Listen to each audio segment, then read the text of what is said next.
Assalamualaikum warahmatullahi wabarakatuh. Perkenalkan, nama saya Ertanti Khoiriyah. Saya merupakan salah satu guru di SMP Negeri 1 Ngimbang. Dalam video ini saya akan berbagi bagaimana cara masuk dalam diklat AKM di Guru Belajar, dan apa saja yang ada di dalamnya akan saya bahas dalam video kali ini. Check it out.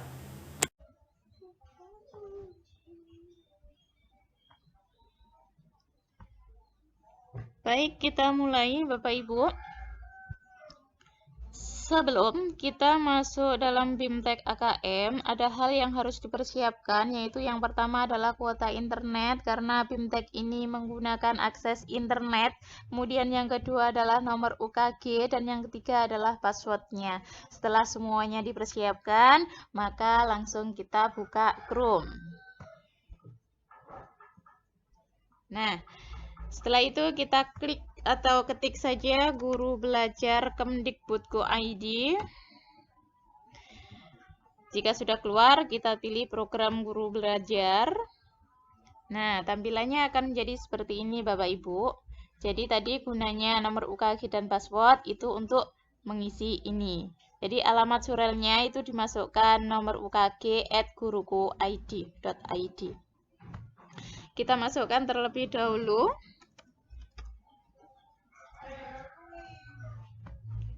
Jangan lupa password atau kata sandinya tadi apa. Setelah itu kita klik masuk. Nah, ini adalah tampilan dari Guru Belajar Kemdikbud. Di sini muncul nama kita karena tadi nomornya adalah nomor kita.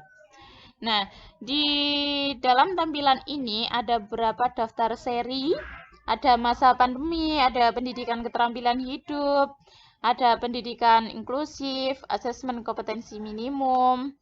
Karena tujuan kita adalah BIMTEK AKM, jadi yang kita pilih adalah asesmen kompetensi minimum. Kita klik selengkapnya ya. Nah, ini tampilan di dalam AKM. Di sini sudah tertulis sertifikat karena alhamdulillah saya sudah menyelesaikan BIMTEK ini. Jadi saya ingin berbagi ilmu.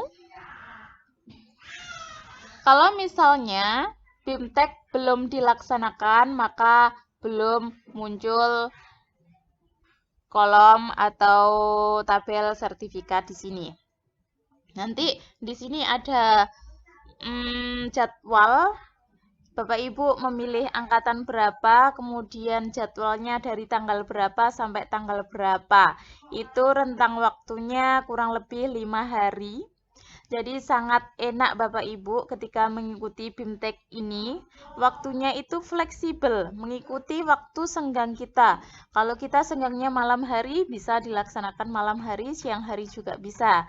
Jadi fleksibel sekali. Yang terpenting, dalam 5 hari itu, kegiatan harus sudah Bapak Ibu laksanakan 100%. Nah, selama saya mengikuti AKM, ini ada beberapa hal yang ingin saya sampaikan. Saya sudah merangkum sedikit materi kemarin. Yang kita bahas adalah AKM, Asesmen Kompetensi Minimum. Sebelum kita ke AKM, kita bahas dulu tentang AN atau Asesmen Nasional. AN atau Asesmen Nasional itu merupakan alat ukur untuk mengetahui ketercapaian kompetensi yang harus dikuasai siswa. Jadi, kompetensi siswa yang harus dikuasai itu ada 2. Yang pertama kecakapan hidup abad 21 dan yang kedua profil pelajar Pancasila. Nah, kedua kompetensi ini bisa diukur melalui AN. Cara mengukurnya bagaimana? Di sini ada 3. Yang pertama AKM, asesmen kompetensi minimum. Yang kedua survei karakter dan yang ketiga adalah survei lingkungan.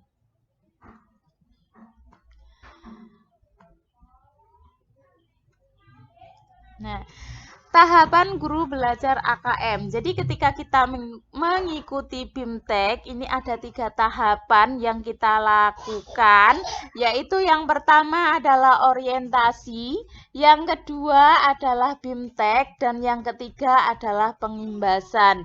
Nah, di dalam BIMTEK itu nanti sebelum kita melaksanakan, kita disuruh atau kita diberikan soal pretest sekitar 30 soal. Kemudian,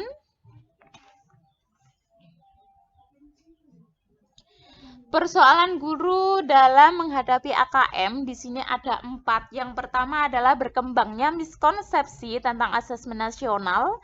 Yang kedua, adanya malpraktik pembelajaran dalam melakukan persiapan menghadapi asesmen nasional. Yang ketiga, guru belum mengetahui cara membaca hasil asesmen nasional. Dan yang keempat, guru belum memahami bagaimana menindaklanjuti hasil asesmen nasional. Teknis pelaksanaan asesmen nasional. Jadi asesmen nasional itu kan dibagi menjadi 3, yaitu AKM, survei karakter, dan survei lingkungan. Yang kita bahas di sini adalah AKM. AKM itu sendiri itu ada 2, yaitu asesmen literasi dan yang kedua adalah asesmen numerasi. Asesmen literasi itu meliputi memahami, menggunakan, mengevaluasi, dan merefleksi. Kemudian yang kedua, asesmen numerasi itu memahami, mengaplikasikan, dan bernalar. Teknik pelaksanaan AKM yang pasti yang pertama itu berbasis komputer dan bersifat adaptif. Kemudian yang kedua, peserta AKM itu merupakan seluruh satuan pendidikan, tetapi tidak semua murid. Hanya dilakukan pemilihan sampel secara acak. Murid yang harus melaksanakan AKM tingkat SMP itu adalah kelas 8. Dan tidak semua kelas 8 mengikuti. Hanya beberapa saja yang digunakan sebagai sampel.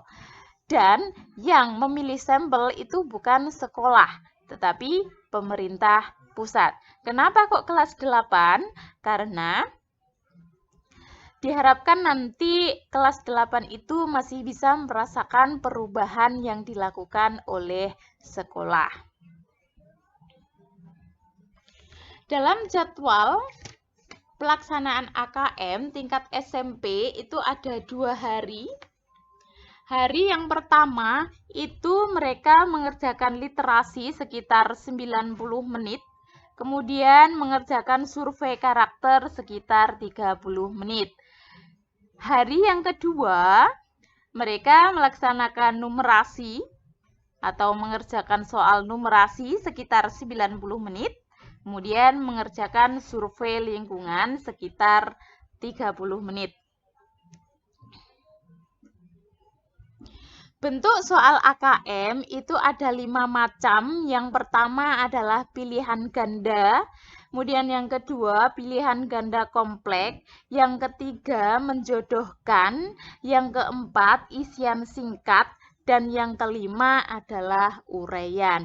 Kalau misalnya pilihan ganda kompleks itu kita bisa memilih lebih dari 1 jawaban. Bisa 3, bisa 4, dan sebagainya. Nah, tindak lanjut AKM. Setelah siswa melaksanakan AKM, siswa tersebut dikelompokkan menjadi keempat kelompok ini. Apakah siswa tersebut masuk dalam kelompok perlu intervensi khusus, ataukah masuk dalam kelompok dasar, ataukah masuk dalam kelompok cakap, ataukah mereka masuk dalam kelompok mahir. Jadi ketika sudah diketahui mereka masuk kelompok yang mana, maka kita bisa memberikan perubahan terhadap siswa tersebut. Nah, ketika kita melakukan BIMTEK ini, kita juga diberi penjelasan mengenai literasi itu apa, numerasi itu apa, contohnya itu bagaimana. Setelah itu kita juga diberi kesempatan untuk membuat soal literasi dan juga diberikan kesempatan untuk membuat soal numerasi.